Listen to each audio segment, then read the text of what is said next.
Let's now extend our discussion about the first law of thermodynamics towards open systems, in which there is mass that crosses the system boundaries.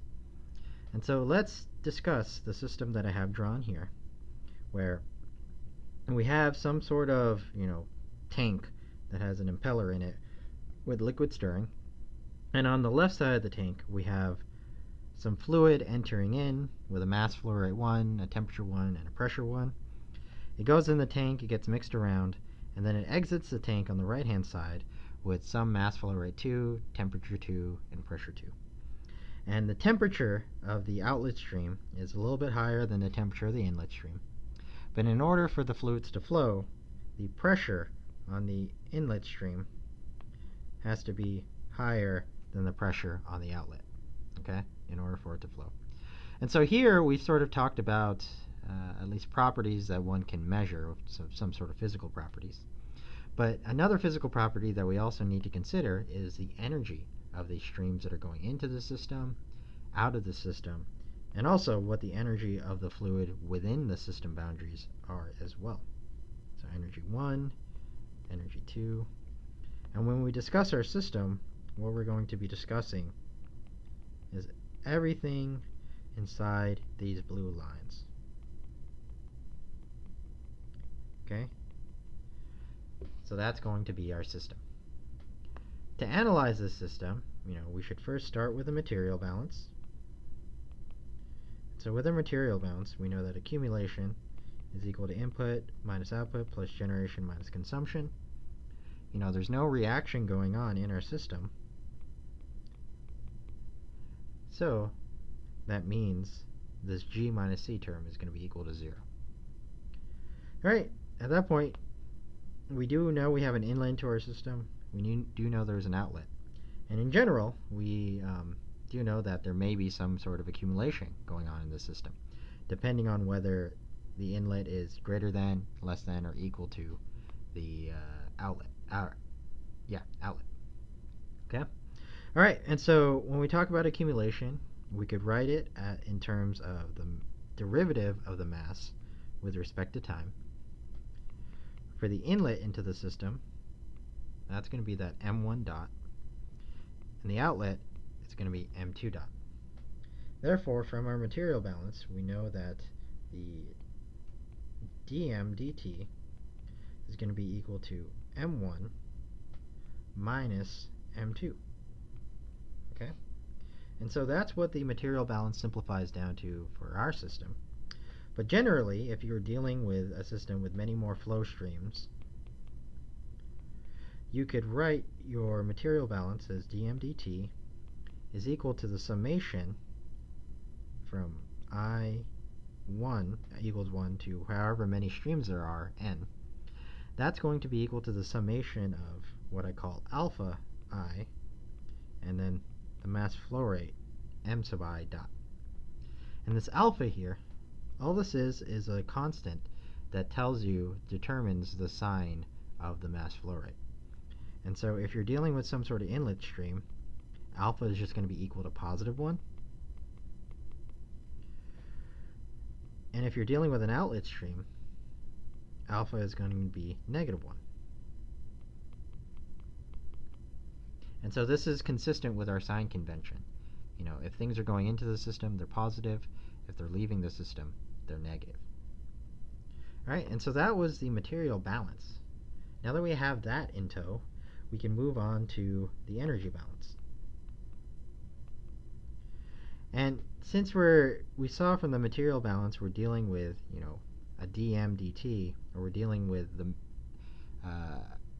mass balance on a sort of rate form, what we could do with the energy balance is we could start with our rate form. So let's use the rate form of the energy balance. And so in that rate form of the energy balance, we have dE dt is equal to Q dot plus W dot, right? And so that's what we had before. But now what we need to consider is the inlet and the outlet of the energies, or the energies of the inlet and outlet streams, okay?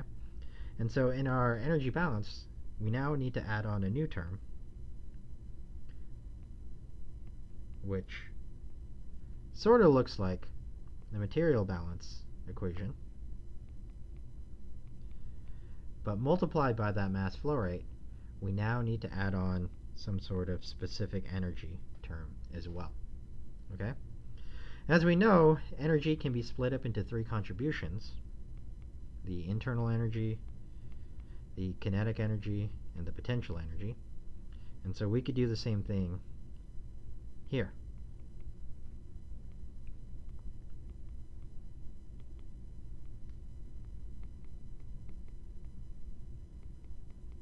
Right. Where this lowercase u, that's what I'm using for velocity. Alright, and then I'll call this c sub I. Alright, and so just to emphasize, this is internal energy, this is the kinetic energy, and this is your potential. Alright, so that all three of those contributions make up the energy.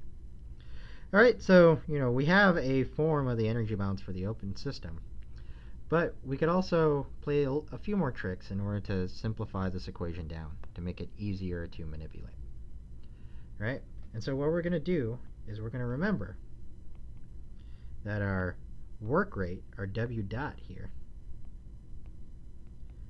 that could be described as a sum of the shaft work plus the flow work.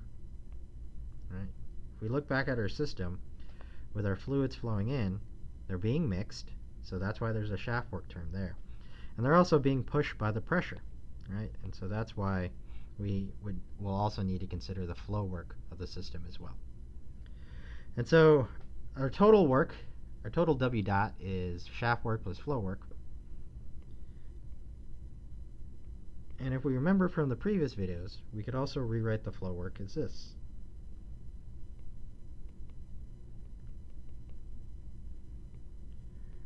Where it's equal to some mass alpha times some mass flow rate, and then times pressure times VI hat. Okay? Alright, and so we could take this identity and plug it into W dot in our previous equation. So what we have now is dE dt. It's going to be equal to Q dot plus shaft work only, and then plus a summation term. Is alpha I mi. It's going to be ui plus the pi vi that we got from the flow work term, this specifically that, and then plus changes in kinetic energy and changes in potential energy as well. Okay. Now if we look closely, what we end up having here is a ui plus a pi vi, and that is basically just our definition of enthalpy. So we could rewrite our energy balance in terms of enthalpy now on the right hand side. So that way we don't need to independently consider what the pressure or the specific volume of the streams are at the inlet and the outlet. So what we end up getting